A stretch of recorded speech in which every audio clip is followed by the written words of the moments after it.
Question 1. A wire of length L1, area of cross section A is hanging from a fixed support.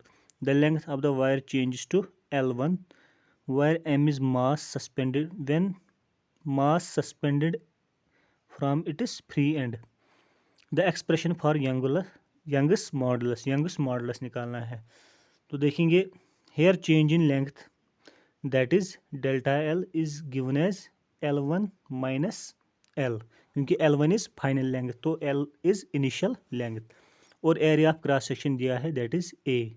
तो force is equals to due to mass M, that is mg, इसको represent करेंगे F से. तो Young's modulus we know y is equals to normal stress upon longitudinal strain. तो normal stress is given as F upon A and longitudinal strain is delta L upon L. तो यहाँ से y is equals to mg by A upon L1 minus L upon L. तो simplify करके आएगा mg L upon A L1 minus L. mg L upon A L1 minus L, that is in option C.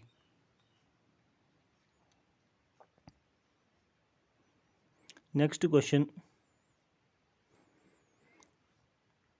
Two wires are made of same material. दिया क्या है same material and have same volume, और same volume भी है.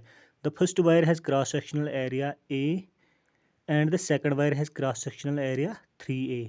If the length of the first wire is increased by delta L on applying a force F, how much force is needed to stretch the second wire by the same amount? Second wire में same delta L निकालने की same delta L होना चाहिए, उसके लिए कितना force लगेगा वो निकालना है. Let for first wire force be F1 और increase in length that is delta L.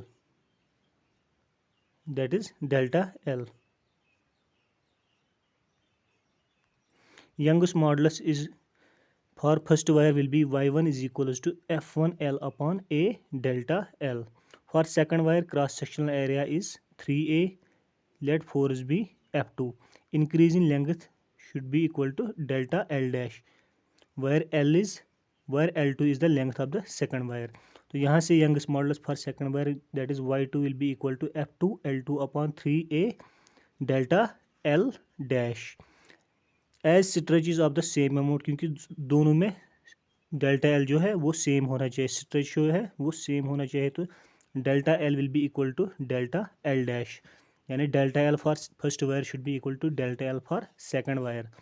And as same material और गिवन है क्वेश्चन में सेम मटेरियल, तो y1 is equals to y2, क्योंकि यंगस्ट मॉडल जो है वो सेम रहेगा दोनों के लिए. और दिया है क्वेश्चन में volume is same for both the wires, तो यहाँ से आएगा v is equals to AL1 for first wire and will be equal to 3AL2 for second wire. From equation 3, अगर ये 3 इक्वेशन देखेंगे हम, तो यहाँ से आएगा y1 is equals to from equation 4 y1 will be equal to y2. तो यहाँ से रिप्लेस करेंगे y1 को, y1 हमने ऊपर निकाला है, और यहाँ से y2 को, तो यहाँ से आएगा F1 v, और v जो है यहाँ से क्योंकि L1 को रिप्लेस करेंगे यहाँ से v बाई a, और L2 को रिप्लेस करेंगे v बाई 3a. तो यहाँ से आएगा F1 v upon a square delta L is equals to F2 v upon 9a square delta L. Simplify करके आएगा F2 is equals to 9 F1, that is equals to 9F, क्योंकि F1 is given as F, that is in option C.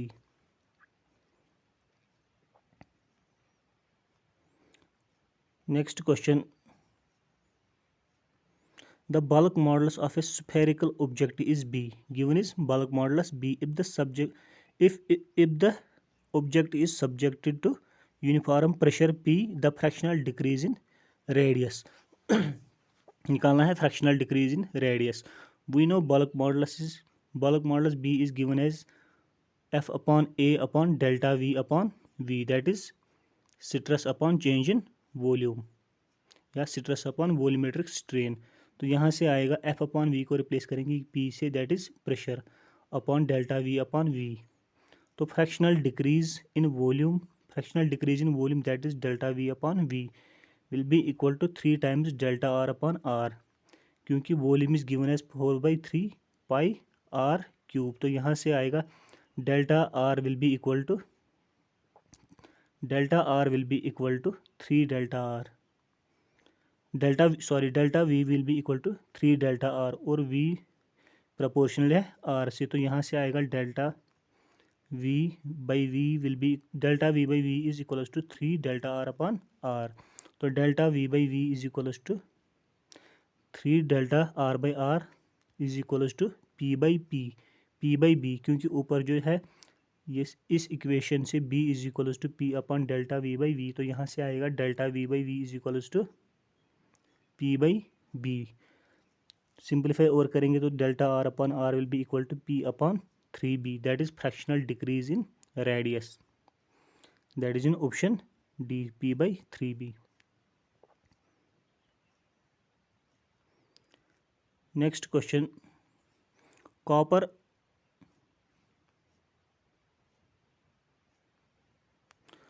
of fixed volume V is drawn into a wire of length L. When this wire is subjected to a constant force F, the extension produced in the wire is delta L. Which of the following graphs is a straight line? निकालना क्या है, कौन सा graph इनमें से straight line होगा। Given है fixed volume V और लेंथ है L और कांस्टेंट फोर्स F और एक्सटेंशन जो है that is delta L। We know Young's modulus Y is equals to F into L upon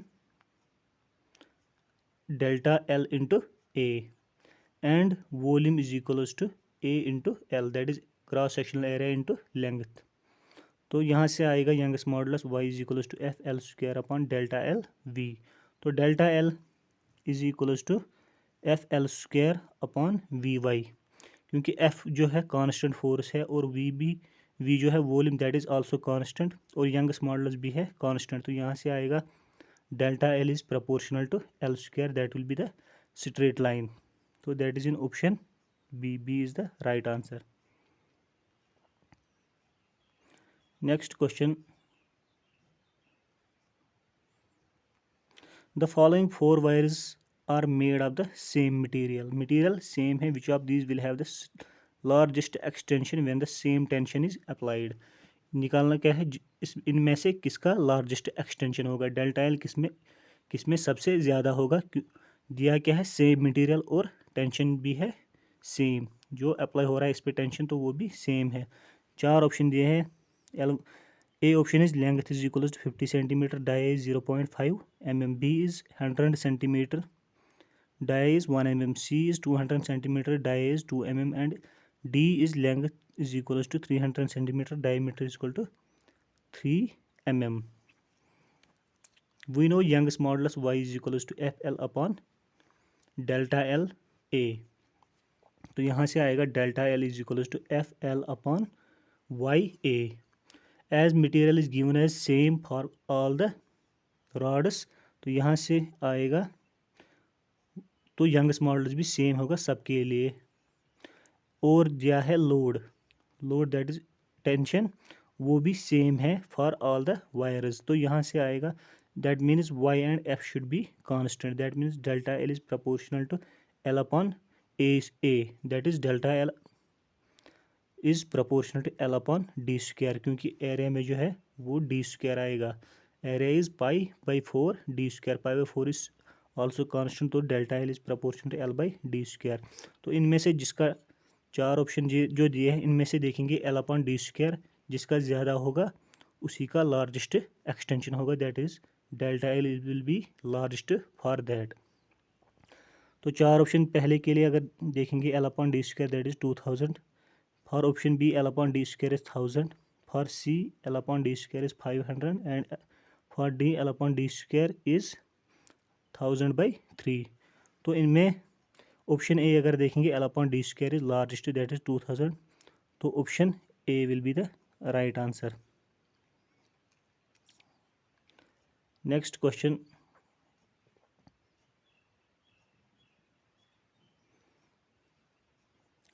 The stress strain curves are drawn for two different materials x and y. It is observed that the ultimate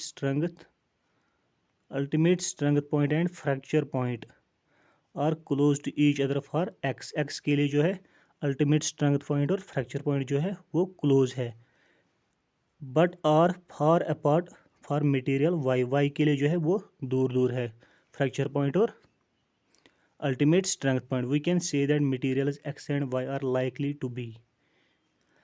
तो अगर हम देखेंगे brittle material के लिए जो है stress strain graph जो है that is given as this one. तो फ्रैक्चर और अल्टीमेट स्ट्रेंथ इनमें पास ही होता है, और for ductile material ultimate strength और फ्रैक्चर पॉइंट दूर दूर रहते हैं. तो we can say the first material X will be brittle and the other will be ductile. That is in option B. B is the right answer. Next question. When a block of mass m is suspended by a long wire of length L, the length of the wire becomes L plus small l. The elastic potential energy stored in the wire is. यहाँ से अगर हम देखेंगे that will be wire of length L. जब इसमें मास m attach करेंगे तो ये एक्सटेंड होगा L plus small l. ये वाला that is L and that is small l. तो अगर हम देखेंगे elastic potential energy that is U, that is equals to U is equals to half force into elongation. Half force जो है force is mg और elongation है small l. तो यहाँ से आएगा elastic potential energy will be equals to half mg l. That is in option B. B is the right answer.